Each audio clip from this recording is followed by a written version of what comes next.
Hi, my name is Sarah Butler and I'm a counseling intern at Western Nebraska Behavioral Health. Today I want to talk about stress and the importance of learning to break the cycle of chronic stress in our lives. Stress is a term used to describe how the mind and body respond to challenges and threats. There are two types of stress that I want to address today. The first one is acute stress.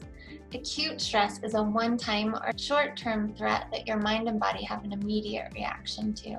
This could be a buzzing bee around your ear, or almost getting into a car accident, going to a job interview, or getting up in front of people to give a speech.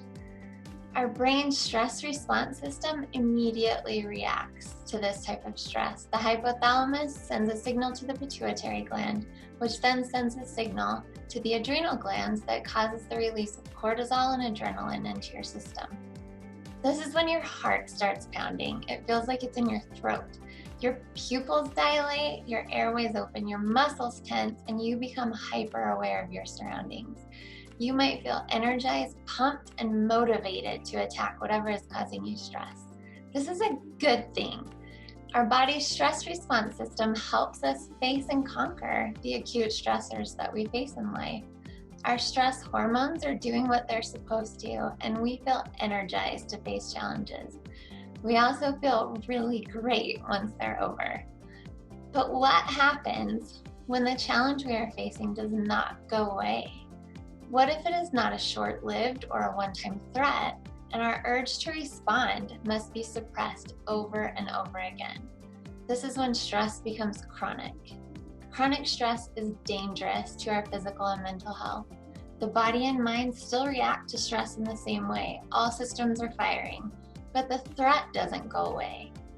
That relaxed, satisfied feeling of facing down a challenge and conquering it never comes, and there is no recovery period for our bodies and our minds.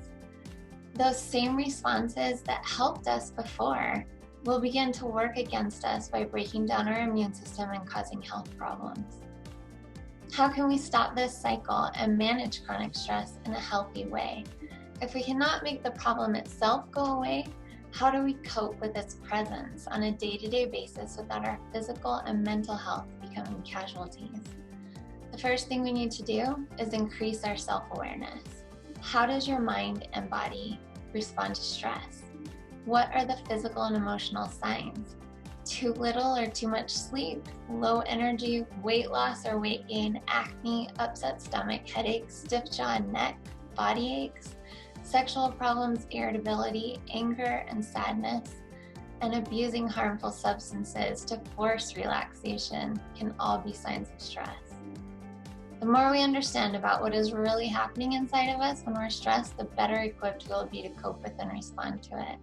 The next thing we need to do is find healthy coping skills that work for us. My number one go-to for coping with stress is exercise. I take that adrenaline and cortisol and put it to good use by going running. Any form of exercise can help burn off the energy caused by stress. I also really love music. There's something about the combination of blaring music in my house while I'm cleaning, sometimes with some dancing, that helps me cope with stress. Reframing the situation you're in to see it in a new, easier to handle way is a good method for coping with stress. Make sure you're getting adequate sleep and eating a healthy diet. Work to manage your time. And if needed and possible, scale back on your amount of obligations.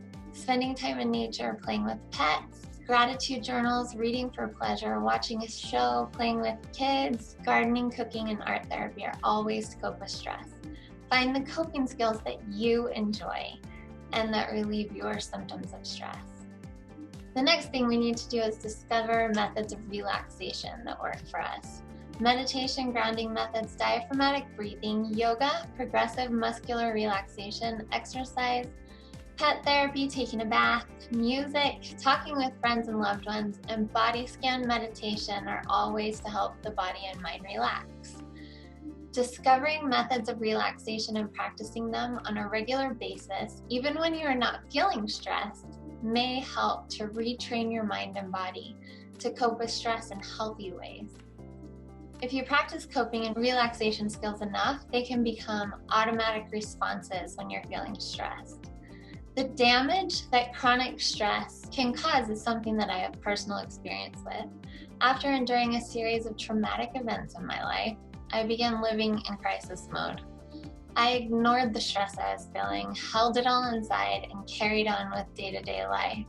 My immune system began to break down, and I became sick, miserable, and found myself diagnosed with a disease deemed incurable, which added more stress. After years of going to specialists with minimal relief of symptoms, I began to feel like there was something else going on. I started paying closer attention to my mind and body, and I began to suspect that my symptoms were highly correlated to my thoughts and emotions. I attended a behavioral health conference where Dr. Brent Kahn, a professor of psychiatry, spoke about resilience and the physiology of stress. The things he taught that day left me in tears, and the light came on for me. I became determined to learn all that I could about my own body's response to stress and how to break the cycle of it. The more I studied and practiced, the more empowered I began to feel. My symptoms went away completely and have not come back. As a rancher's wife, mother of 3 children, full-time grad student, intern, and graduate assistant at Chadron State College, I do experience some stress, but I am no longer afraid to face it. And I know what to do when I feel it. During this time of heightened stress and fear in our lives due to COVID-19, it is so important for each of us to stay healthy mentally and physically. I encourage you to find out how your body responds to stress, find healthy ways to cope, and discover relaxation techniques that will enable you to break the cycle of chronic stress and to find peace.